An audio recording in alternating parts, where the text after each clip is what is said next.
கேள்வி பார்வையாளருக்கு வணக்கம். இன்றைய நேர்காணலில் நாம் சந்திக்க இருக்கும் சிறப்பு விருந்தினர் வழக்கறிஞர் காயல் அகமது சாஹிப் அவர்கள். சார் வணக்கம். வணக்கம். கரூர் கூட்ட நெரிசல் தொடர்பா தாவேகா உள்ளிட்ட பல எதிர்க்கட்சிகள் தொடர்பட்ட அந்த சிபிஐ வழக்கு உச்சநீதிமன்றம் அனுமதி வழங்கியிருக்காங்க. கூடுதலா பார்த்தோம்னா, ஒரு தனி ஓய்வு பெற்ற நீதிபதி தலைமையில ஒரு விசாரணை குழு கூட அமைச்சிருக்காங்க. இந்த சம்பவம் தற்போது நாடு முழுவதும் பேசப்பட்டு வருகிறது. இந்த சம்பவத்தை நீங்க எப்படி சார் பார்க்குறீங்க? சிபிஐ விசாரணை கோருது இது முதல் முறை அல்ல. இப்ப ஸ்டெர்லைட் போராட்டத்துக்கு இங்க ஒரு நபர் கமிஷன் இங்க தமிழ்நாடு அரசு அறிவித்து, இந்த ஒரு நபர் கமிஷன் இதே அருணா ஜெகதீசன் விசாரணை மேற்கொண்டுட்டு இருக்கும் போது இதே சிபிஐ கோர்ட் விசாரிச்சுச்சே. அதனால அதனுடைய அவுட்புட் என்ன? மக்கள் திரள் போராட்டத்தின் காரணமாக ஸ்டெர்லைட்டுடைய இந்த ஆலை இப்ப பூட்டப்பட்டிருக்குது. அதுல ரணகலத்துல ஒரு 16 பேர் துப்பாக்கி சுட்ட இறந்தாங்க. அது ஆறாத வடுதான். இருந்தாலும் ஒரு நபர் கமிஷனு, சிபிஐ விசாரணை, உச்ச நீதிமன்ற தீர்ப்பு இதையெல்லாம் தாண்டி மக்கள் மன்றத்தின் தீர்ப்பு எப்படி இருந்தது? ஸ்டெர்லைட்டுக்கு எதிராக தான் அமைஞ்சிச்சு. ஸ்டெர்லைட்டுக்கு எதிராக அமைந்து இன்னைக்கு அந்த ஸ்டெர்லைட்டை இழுத்து பூட்டக்கூடிய அளவுக்கு சென்றிருக்கிறது. அது இறுதியில கோர்ட்டு அதை அப்சர்வ் பண்ணி, ஆமா ஸ்டெர்லைட்ல பாதிப்பு தான் என்று சொல்லியிருக்கிறது. இப்ப இதே இதை இங்க ஒப்பிடுங்க. இங்க தனிநபர் கமிஷன் அறிவிக்கப்பட்டிருக்கிறது. அஸ்ட்ராகார்ட்ட அதிகாரியா போட்டிருக்கிறாங்க. எதுலையுமே தாவேக்கார் என்ன செய்யல. இந்த கரூர் கூட்ட நெரிசல்ல எதுக்குமே ஒத்துழைக்கவில்லை. காவல்துறைக்கும் ஒத்துழைக்கவில்லை. கூட்ட நெரிசல இறந்த பிறகும் அந்த மக்களை போய் என்ன செய்யல, அவங்க ஆறுதல் படுத்தவில்லை. எதுவுமே செய்யாம டைரக்டா சிபிஐக்கு போய் பாத்தீங்களா, நாங்க மூத்த வழக்கறிஞரை வைத்து நான் இன்னைக்கு சிபிஐ விசாரணை கோரி வந்திருக்கோம் அப்படின்னு சொல்றது எதை காட்டுகிறது? தமிழ்நாட்டு அரசியலை உற்று நோக்கக்கூடியவர்கள் இதை கவனமா அவதானிக்க வேண்டும், அவதானித்துக் கொண்டிருக்கிறார்கள். சரி, சிபிஐ உடைய விசாரணை வேண்டும் என்று உச்ச நீதிமன்றம் சொன்னதுனால இதுல என்ன பின்னாடி நாங்க ஒரு நபர் கமிஷன் வைக்க கூடாதா? அப்போ ஒரு நபர் கமிஷன் தமிழக அரசு ஏற்படுத்தி இருக்கக்கூடிய, உருவாக்கி இருக்கக்கூடிய அல்லது அமைத்திருக்கக்கூடிய அந்த ஒரு நபர் கமிஷன் வேண்டுமா வேண்டாமா? கூடுமா கூடாதா? விசாரிக்க வேணுமா வேணாம்? விசாரிக்க கூடுமா விசாரிக்க கூடாதா? உச்ச நீதிமன்றம் வரவேற்றிருக்காங்களா? சொல்லவே இல்லையே. அந்த தீர்ப்புல அதை பத்தி எதுவுமே கடந்துல போயிருக்காங்க. வரவேற்றாங்கன்னு சொன்னா வரவேற்றுட்டு என்ன அர்த்தம்? இல்ல அவங்க பண்ணட்டும், நீங்க என்ன செய்யுங்க, தனிநபர் கமிஷனை முதல்ல பண்ணணும் அப்படி சொல்லியிருக்க வேண்டும். அப்ப தனிநபர் கமிஷனும் போய் கொண்டிருக்கிறது, சிபிஐ போய் கொண்டிருக்கிறது. அதான் சொன்ன ஸ்டெர்லைட் மேட்ல இந்த மாதிரி போச்சு. அதை நான் கம்பேர் பண்ணேன்.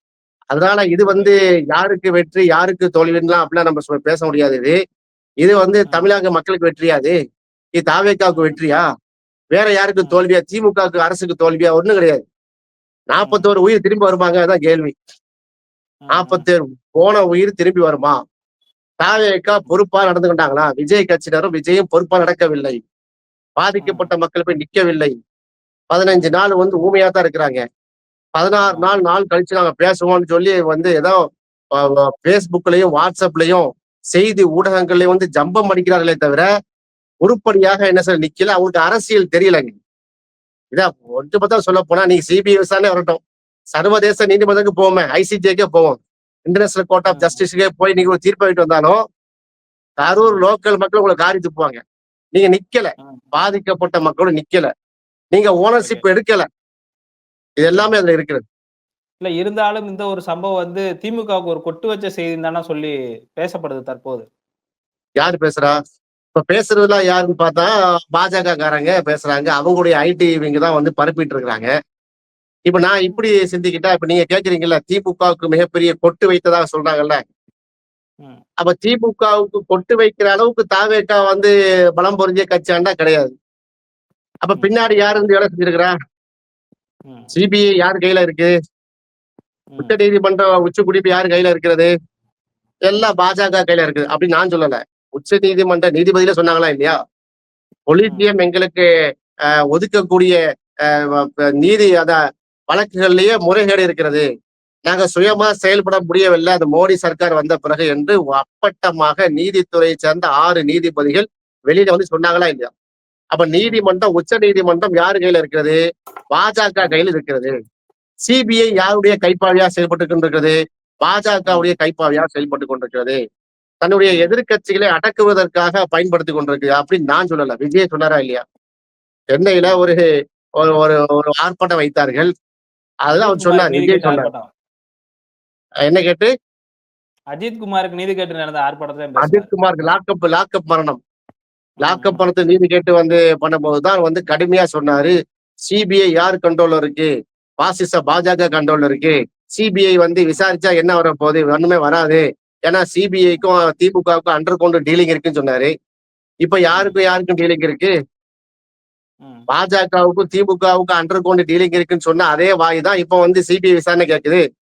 அது வேற ம். வாய், இது நாரா வாய் போல தெரிகிறது. இருந்தாலும் இன்றைய தினம் வந்து இப்ப அரசு தரப்புல இருந்து எந்த ஒரு எதிர்கருத்து எடுத்து வைக்கலையா? இப்ப நீதியரசர்கள் வந்து சிபிஐக்கு உத்தரவிட்டாங்க. இல்ல இந்த மாதிரியான சில சம்பவங்கள்லாம் நடந்திருக்கு. இத வந்து நாங்க எங்களுடைய கமிஷன் அதாவது எங்க தமிழ்நாட்டினுடைய உயர்நீதிமன்றமே வந்து அஸ்ராகாக்கு தலைமையிலான ஒரு குழுவ கூட அமைச்சிருக்காங்க.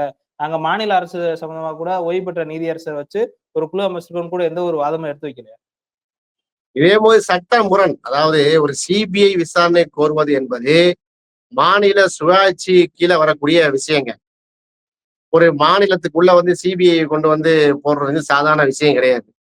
ம், அப்ப அதுல இப்படி எடுத்த எடுப்புலயே பெட்டிஷன்லயே சிபிஐ விசாரணை அலோவ் பண்றதுங்கிறது இது கேள்விக்குரிய உடைய விஷயம் தான். ஓகே. உச்சநீதிமன்றத்துக்கு அதுக்கு அதிகாரம் இருக்கிறது. ம், சிபிஐ விசாரணை கோரும்போது அலோவ் பண்றதுக்கு அதிகாரம் இருக்கு. உச்ச நீதிமன்றம்ல அது. அதாவது ம், உச்சபட்ச அதிகாரம் கொண்ட நீதிமன்றம். ம். அப்ப அதுல அவங்களுடைய தீர்ப்ப நம்ம என்ன செய்ய முடியாது? நம்ம குறை சொல்ல முடியாது, குறை சொல்லக்கூடாது. ஆனால் விமர்சிக்கக்கூடாது. நம்ம கருத்து சொல்றோம். என்ன சொல்றோம்னா, இந்த ம், மாதிரி எடுத்த எடுப்புலயே இங்க இருக்கக்கூடிய கிரவுண்ட் ரியாலிட்டி தெரியாம, அல்லது தெரிந்து ம், கொண்டோ, தமிழ்நாடு அரசு எந்த விதமான நடவடிக்கை எடுத்தது என்பதை எல்லாம் உள்வாங்காமல், ம், விஜயுடைய கட்சியும், விஜயும், அவங்களுடைய ம், விஜய் கட்சியும் நிர்வாகிகளும் இதை ம், தான் தோன்றித்தனமாக பராமுகமாக இருந்த காரணத்தை எல்லாம் உள்வாங்காமல், எடுத்த ம், எடுப்பிலேயே சிபிஐ விசாரணை என்று சொல்வது எந்த விதமான புரிதலை ஏற்படுத்தியிருக்கிறதுன்னு சொல்லி பார்க்க வேண்டும். ரஸ்தோகி ம், யாரு? தமிழ்நாட்டை ஃபுல்லா தெரிஞ்சவரா? அவர் ம், நீதியரசரா இருந்தாரு. அவர்கிட்ட பிளஸ் அண்ட் மைனஸ் இருக்கிறது. அவருடைய விமர்சனத்துக்கு உள்ளானவர் தான்.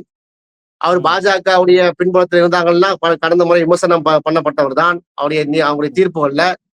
அவர் ம், ரிட்டையர்ட் ஆகிவிட்டார். சரி, அது ஒரு பக்கம் இருக்கட்டும். ம், அவரு தலைமையில 2 ஐபிஎஸ் அதிகாரிகள போட்ட அன்னைக்கு நீங்க கரூர் விஷயத்த ஃபுல்லா பண்ணிடுவீங்களா? ம், கரூருடைய ரியாலிட்டி என்னன்னு தெரிய வேணாமா?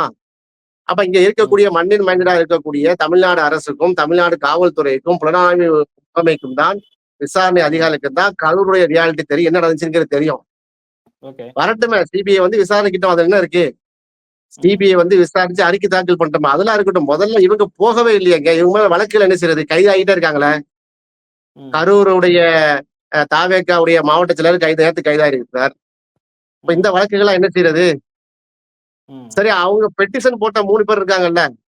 அதுல ம், ஒரு ஆளு அந்த என் குழந்தையை செத்து போய்விட்டது, சிபிஐ விசாரணைன்னு சொல்லி இறந்து போய்விட்டது, சிபிஐ விசாரணைன்னு சொல்லிட்டு கேட்டிருக்காங்கல்ல. அதுக்கு அவங்களுக்கு புருஷன் முன்னாடி சண்டையாம். இந்த குழந்தை ம், கருவுல இருக்கும்போதே கலைக்க வேண்டும் சொன்னாராம். நீ யூடியூப் காணொலி எல்லாம் பாத்தீங்களா இல்லையா? இந்த ஆமாமா. அளவுக்கு உள்ளவர் தான் என்ன செஞ்சிருக்காங்க? அப்பீல் ஆயிருக்காங்க. இன்னைக்கு ம். காணொலியில கேட்கும்போது நாங்க பெட்டிஷனையே போடலைங்கிற ஒரு ஆளு.